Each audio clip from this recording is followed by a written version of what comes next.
I'm Jess, and it's so great to be with you for a few moments today.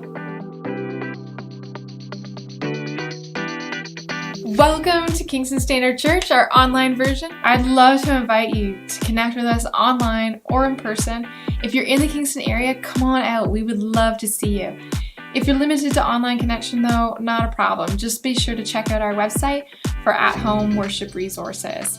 But in the description box of this video, you're going to find the link to our website. As well, you can always follow us on YouTube and like us on Facebook, and be sure to subscribe to both so that you'll stay up to date on all the new content when it's posted. We have a variety of resources available to families and kids on both Facebook and YouTube, so if this is your first time joining us, or if you've been here before, we want to encourage you to go ahead and check that out, because our mission is to equip families for the conversations that they have together to learn and grow and follow Jesus. And if you want to touch base personally, then feel free to reach out. You can send us a message on Facebook, or you can use the address below. So let's dive in and see what we're going to learn about today. One of our kids was quite young when he was playing in a hayloft with a whole posse of his cousins, and the hayloft was just this kid's dream, right? It was all good to play in, and so there was a large rope that they could swing across into the loose hay, and they kind of set a whole pile of hay there for them to be able to jump in off of a cool loft edge. And that's about when I got called in. The call was, hey, we need you in here. And so I walked in to see one of our children standing, there on the loft ledge, looking down, frozen.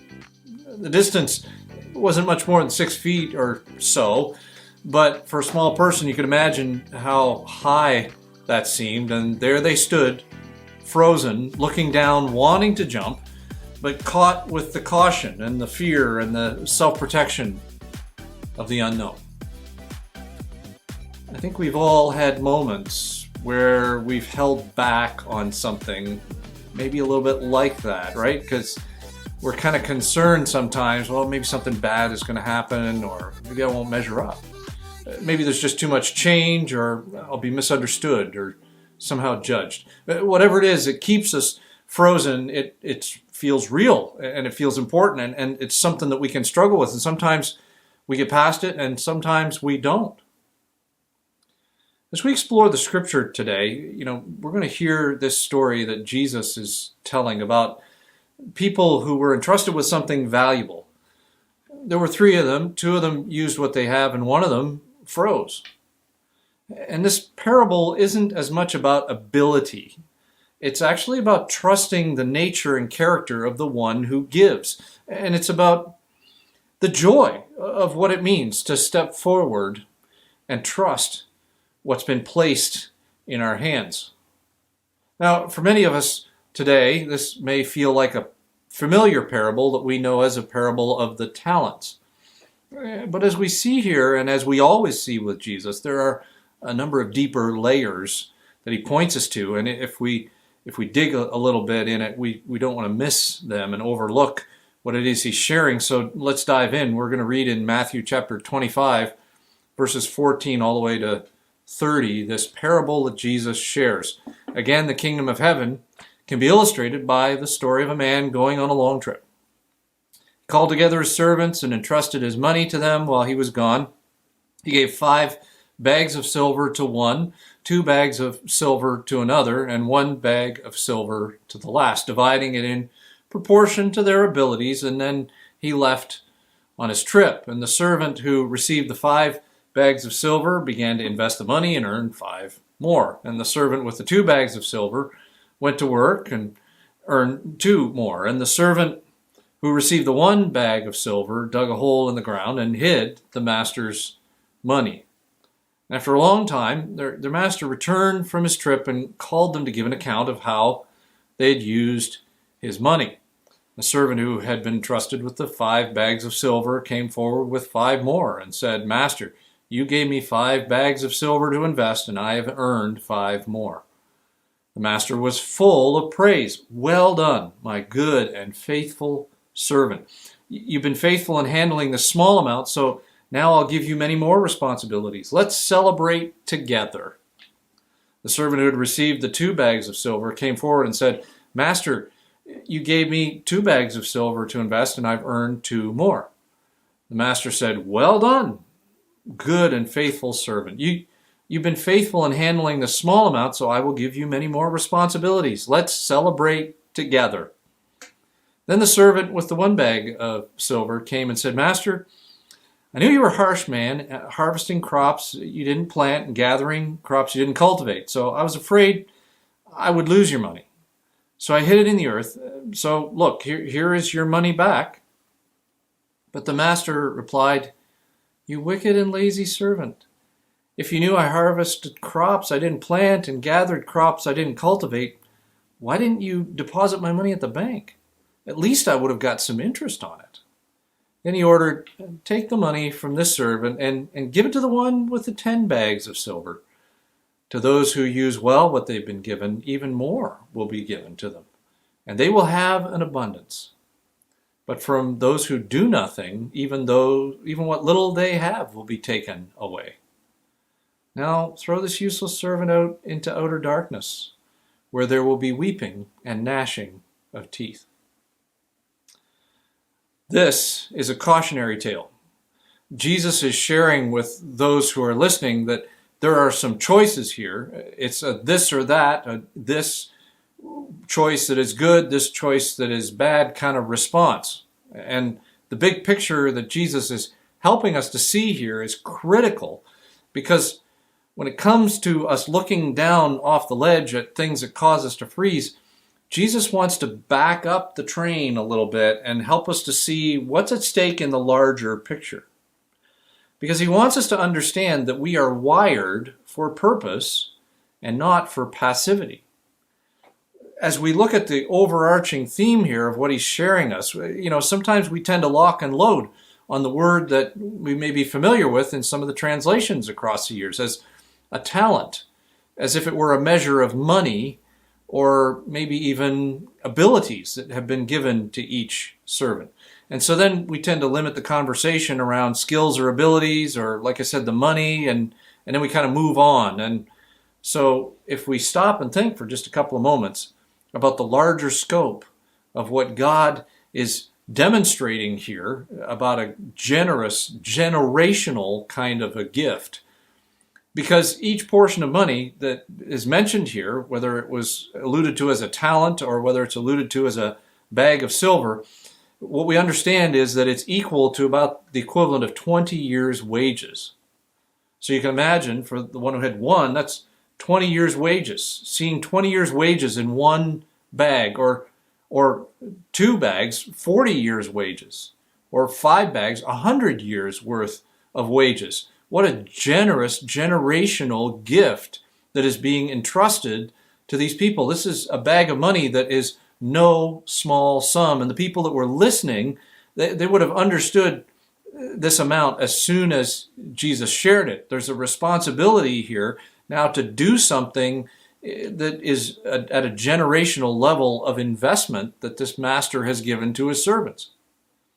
Jesus is illustrating this, and his people that were listening, they would have understood this whole life investment piece that was kind of implied here.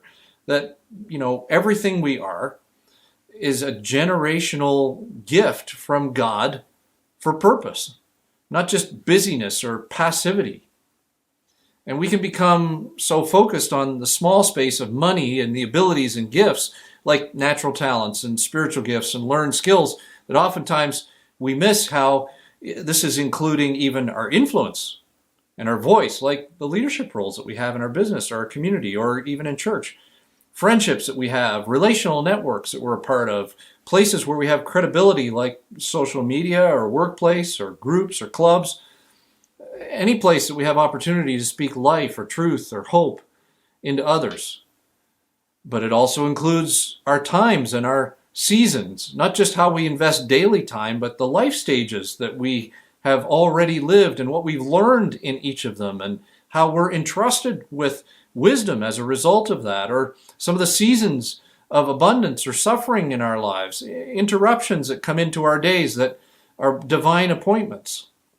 It includes the resources and possessions that we've kind of talked about, but even beyond just our finances and wealth, it's our home and our vehicles and the technology that we have access to, our clothing, our food, or the tools that we have that can meet someone's need, our access to education or information, or even the networks that we're a part of. And when we think about our relationships and our community, our family, our children, the people who we mentor, the people who mentor us, our church family, our community connections, our neighbors, our coworkers, our classmates, we have been entrusted with a lot. There's even the passions and burdens that we are experiencing in life that we're entrusted with. Things that cause deep stirring in our heart. It could relate to justice or education or discipleship or poverty. Things that create this holy discontent. We can't just shake the feeling anymore that something has to be done with them, right? Maybe dreams or visions God has planted in us, or the compassion that drives us to action.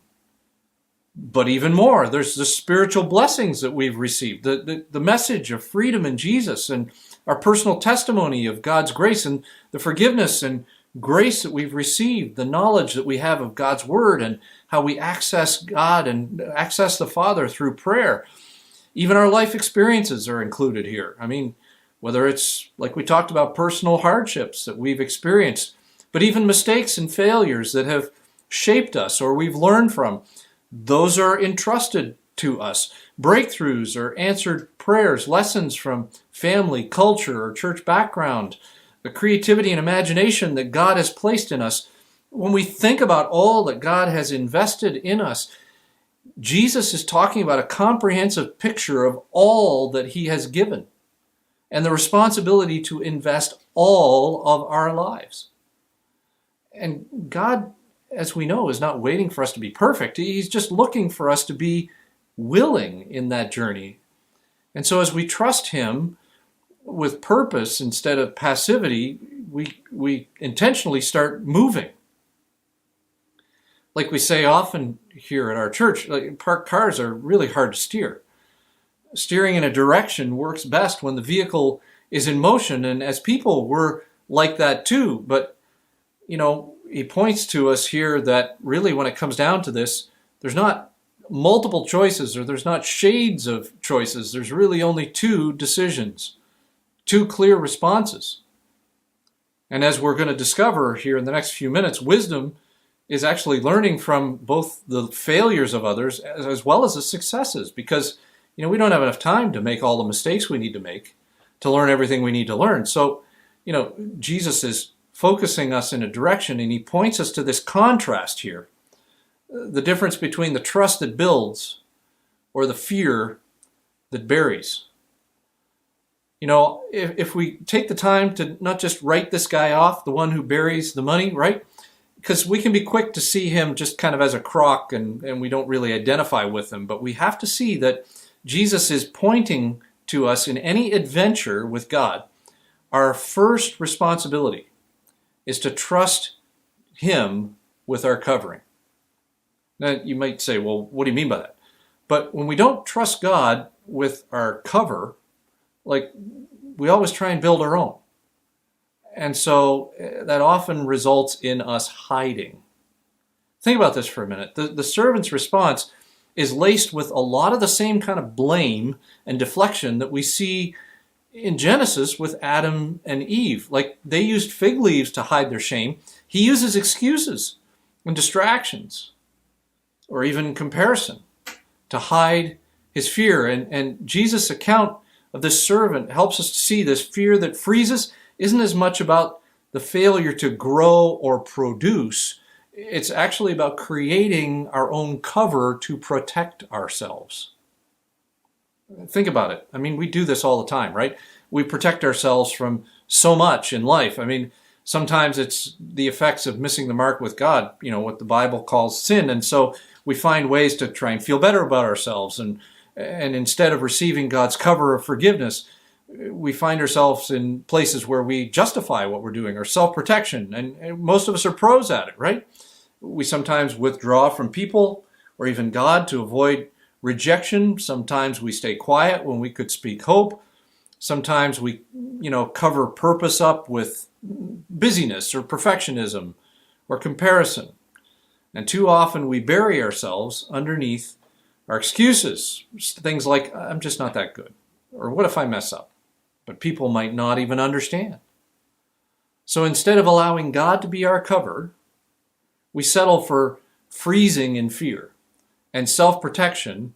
And Jesus is warning us here, like the challenge began with what he believed about the master's character, that he was harsh and not gracious, but God's heart has always been that he himself would be our cover. And when we don't trust God for our covering, we create our own self-protection. And often it becomes a place where we hide and we hoard the things that we don't want people to see, and we hoard some of the things that God has invested in us. And the fear that buries is actually the most dangerous place for God's investment in us. The most dangerous place for God's investment in us is not failure. The most dangerous place is the backyard, where those things are buried under excuses.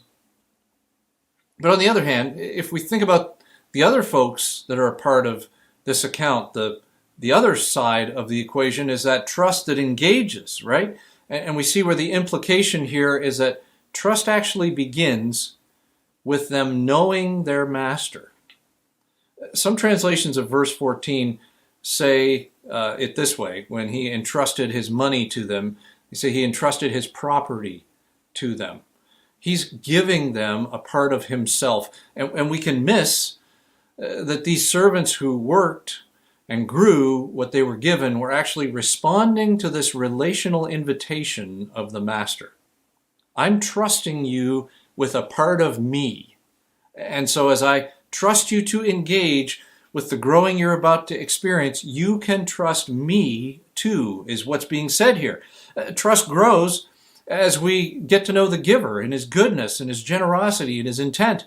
And like those in the parables, sometimes we aren't laden with a lot of instructions. In their case, they just initiated. And this isn't a trust that really, as we said, is aimed to produce. It's really about drawing us into the joy of the kingdom. It's pretty easy for us to forget that we don't work for God. We work with him. And to faithfully grow all that God has given us, it actually begins with understanding God is actually inviting us into partnership with him. He's got work in this world that he wants to see happen, and he's entrusting us to be part of what he's already up to, and he's given us resources to help that to happen. And so we see how this relationship continues to grow, and it's even clear in the way the rewards are expressed, right? Well done, good and faithful servant. Let's celebrate together. Even the reward wasn't about the return, it was about the relationship. And so these faithful servants didn't just make a profit, they were invited into this joyful partnership with the master. And that's the kind of trust that takes initiative, sometimes even without instruction, as we see here. The master didn't spell out what they needed to do. As we said, he just trusted them to act, and they did. And, what we need to know that is reflected there is that trust often steps out without needing every single detail. It's not recklessness, it's confidence in the character of God that frees us to move. I mean, he's already defined in his word boundaries for us to avoid, so if we are living inside that space, it provides a beautiful opportunity to engage in the freedom to initiate in his kingdom.